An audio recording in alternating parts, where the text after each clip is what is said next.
guys, Jason Leno here. This week's training update is going to be a little different than normal.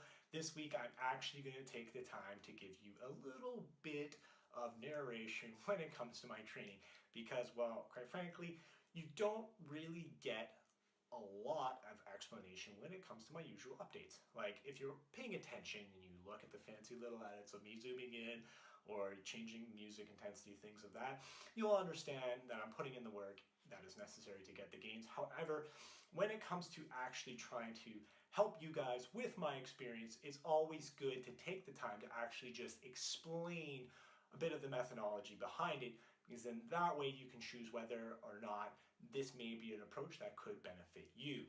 So with that being said, when it comes to the actual training, honestly, everything has been fantastic.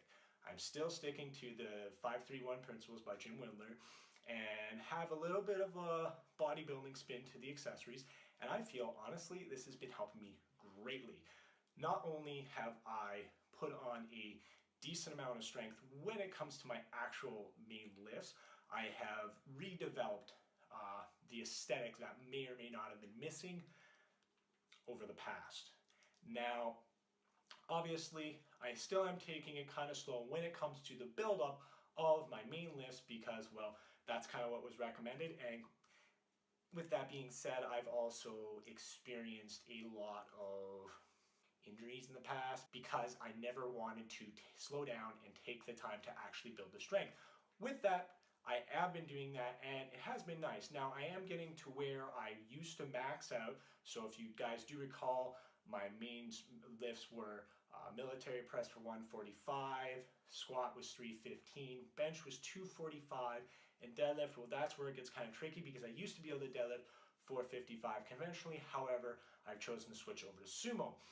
Now, if you guys have been following along, you will know that I'm pretty much around the same point when it comes to my sumo.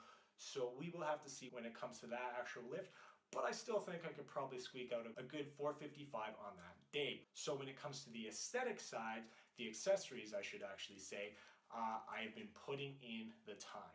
Now when it comes to the approach that I usually go, I don't like your typical 3 sets of 10. I'm more of a 4 to 5 set kind of guy, anywhere from 10 to 8 reps, depending on what I'm trying to actually do. Now this cycle I've chosen to pick target areas, and well, I feel it's been pretty nice because if you guys have been following along on social media, whether it's Instagram or Facebook, you will know the aesthetic has come back to my physique once again, and I really strongly believe it's because of that approach I've chosen to do. Now the typical approach is obviously after my main movements, whether it's from military press to deadlifts, I will pick a target area that I feel my body is lacking. So for example, when it comes to military press, I just hammer out the shoulders. Realistically, it's something I've chosen to do because I don't really do a lot of shoulders. Or I shouldn't say I haven't really done a lot of shoulders in the past, and well, if you build really big boulder shoulders, that's kind of what gives you the illusion of a big physique, because the bigger your shoulders look, the smaller your waist will be, and then the overall mass will, I guess, appear.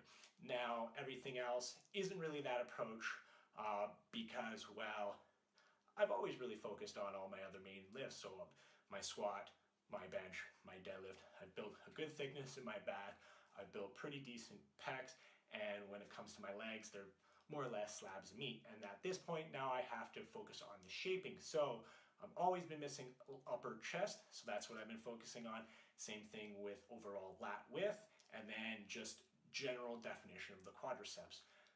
Now, some people might think, well, Jason, you're more or less focusing more on the physique and not the lifts. Well, if you're weak in a specific area, even if it is aesthetically, you're more or less going to probably be weak there strength-wise as well. So just the fact that I'm putting in more volume in the areas I feel weak is still going to benefit me long term.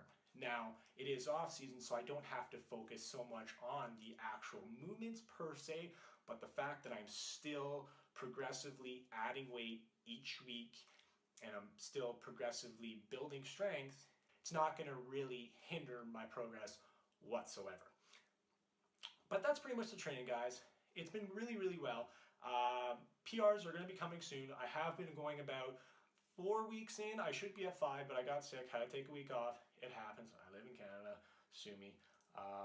But things are going to be happening really, really quick. And before you know it, we're going to have another little chat because there's going to be some surprises to come. Alright guys, that's the video. Hope you like it. Hope you want to come back next time because I'm going to be here and I'm going to keep making them for you. Either way, love you. See you next time. Hey guys, thanks for watching today's video. Feel free to drop a comment down below about what you saw or what you guys would like to see next. And also, spread that love by hitting the like, share, and that big fat subscribe down below. And I'll see you guys next time.